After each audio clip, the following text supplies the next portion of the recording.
I'm Jen, this is Remembered Reads, and this is going to be a wrap-up of my last week or so in reading. The first book that I picked up was The Soul of an Octopus by Montgomery, which is a non-fiction title that promises to look at the intellectual and social capabilities of octopuses. And the main takeaway from the book for me was actually that the plural of octopus is octopuses and not octopi. Because as it turned out, the book was not actually a pop science look at octopus intelligence. It was primarily a memoir of the author, who is a naturalist, but who is not actually someone who does octopus research. I think in my Goodreads review, I made the comment that it could have been subtitled Octopuses I Have Known and Loved, because that's really what it is. It is more like a story where people talk about their pet dogs than it is a look at the intelligence and the mental capabilities of this species. It was still fascinating because I don't think you see a lot of that written about invertebrate species, but at the same time I felt like it was underperforming for what it promised. Also, I thought one of the oddest things was that for as much as the author talks about how much she loved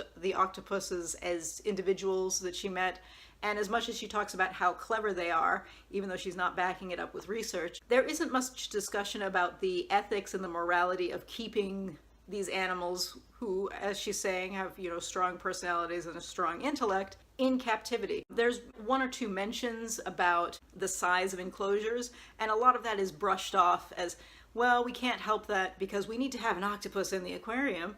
And that's it. No discussion beyond that. There's another point where they talk about enclosure size and it's brushed off as, well, so-and-so's wife is in the hospital now and her room is small. And I just thought, yeah, but it was really lacking in that. And considering that so much of the book was about, look at the personality, look at the intelligence, to be missing that whole question was shocking, because I've seen much more scientifically focused and research focused books that still ended up looking, at least at some superficial level, at the moral question of what it means to keep animals with a certain level of intelligence in captivity. And this book never explored that. And considering how chatty and conversational it was, I thought there was really no reason for that to have been ignored. Next up, I flipped over to some science fiction and read the third volume in Nnedi Okorafor's Binti series, which is The Night Masquerade. This book is just over 200 pages, which means it's about twice the length of the two other books in this series. And I had assumed that that meant that this was going to have a lot more plot, or maybe a lot more character interaction happening in it. But actually what it ended up being is basically just the same type of structure that we saw in the first two books, which were a lot of great ideas, but not a huge amount of story linking everything together. So I was a little bit disappointed in that, because I think the ideas in this series are great, and there are a lot of fresh ideas, there are a lot of fun world building bits and species building bits that were really interesting, and I'm still curious to know what the history of this particular world is. This is essentially set in a world where basically Algeria now borders Namibia. Like, how did that happen? I want to know that more than I want to know about the squid people. But in any case, the book didn't get into that. It just does a number of very interesting scenes, but they are scenes on their own, and the linkages between them are a little weak. So I loved the ideas, and as much as I usually complain about science fiction and fantasy being too long, this is one series where I wish there had been a bit more to them, because I feel like all of these could have been twice the length. But still, really interesting bits.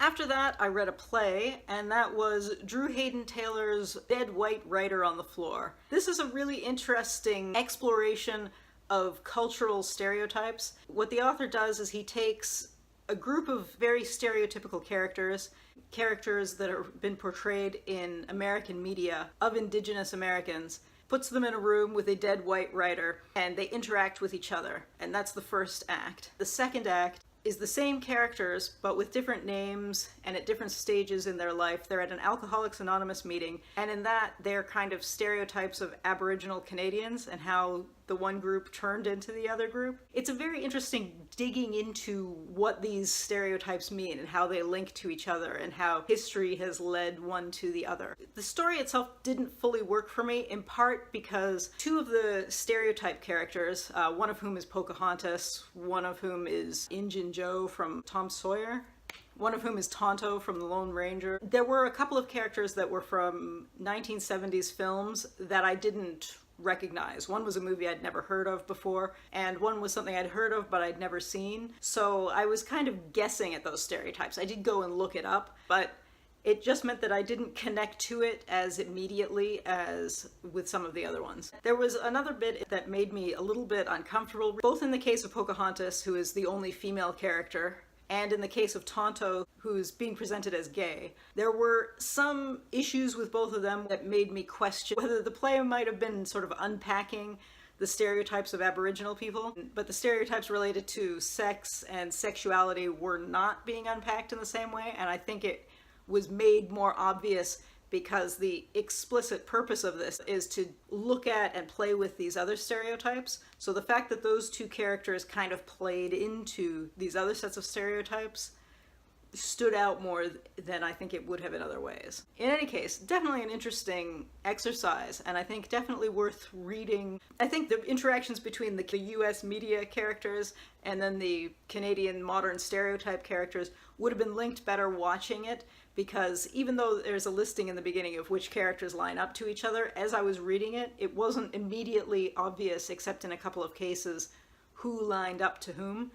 But it's a play. It's meant to be watched on the stage rather than read. So obviously, when it's performed, that wouldn't be an issue. Definitely a really interesting exercise there. After that, I took a return to nonfiction and read Tanya Talaga's Seven Fallen Feathers. Subheading on this one is Racism, Death, and Hard Truths in a Northern City. This was one of the books that was on the Canada Reads long list that didn't make the short list. It is a look at the situation primarily about a boarding school in Thunder Bay, which is aimed at kids who live on mostly the fly-in reserves in Northern Ontario where there aren't high schools. So the choices for education are either go to a boarding school or to do distance education. And Thunder Bay is described in the notes at the back of the hate crime capital of Canada, basically. So these kids are not just moving away from home the way anyone in a boarding school situation would be, but they're moving to not just a big city when some of them are from these really tiny reserves where, I mean, some of them are populations of under 400 people, and then you're going to an actual city.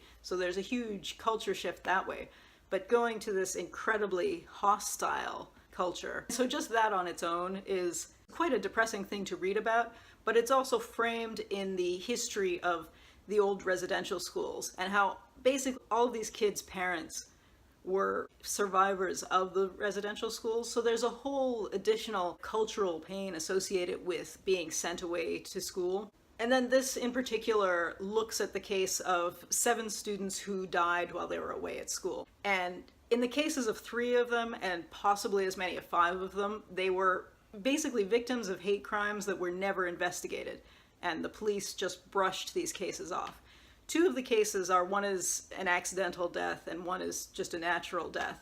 But the point is, even in those cases, the parents were never notified properly, the coroners weren't doing the proper job, and it is just horrifying, and you really feel for the parents who in a lot of cases in these fly-in reserves, so how do they even get there to identify their kids' bodies and everything? It's really incredibly depressing. Structurally, the book I think wasn't as well done as it maybe could have been, just because 5 of these 7 cases are not just a cultural failure, but are in 3 cases almost definitely hate crimes, and in another 2 probably. Because there's that extra element in 5 of the 7, it almost feels odd to package them together, even though I think they still have that linkage of they've been sent away. The community and the Canadian government has failed the communities. And so even though that's the bigger picture, because she goes through each of the 7 in a row, when you get to the one where it's the natural death, might have happened if he was back on the reserve, but of course then he would have been with his family and they would have been notified properly and etc. It just feels different than these other cases of crimes that the police didn't investigate. So because there's that difference, and the text is not explicitly written to have the focus on the community aspect, because that's definitely there, it's up to the reader to draw the linkages themselves. And I think maybe that could have been a little bit more explicit, just because the 5 incidents are so horrifying. And there's one that is kind of horrifying on the part of the people who are running this boarding school, because there's a case of a girl who had never drank before, went out basically to party with her new friends, and having never consumed alcohol before, she ended up dying of alcohol poisoning, even though the school counselors knew, and they didn't realize that that could kill her. So again, that's something that's horrifying, and again, it's these kids being failed by the system. But it's such a different situation than the 3 to 5 that are crimes, that again, being packaged together, it needed the more explicit tie-in to the communities and the history bit, I thought. But either way, it's an incredibly powerful read. I think all Canadians should have to read that. So definitely a powerful read.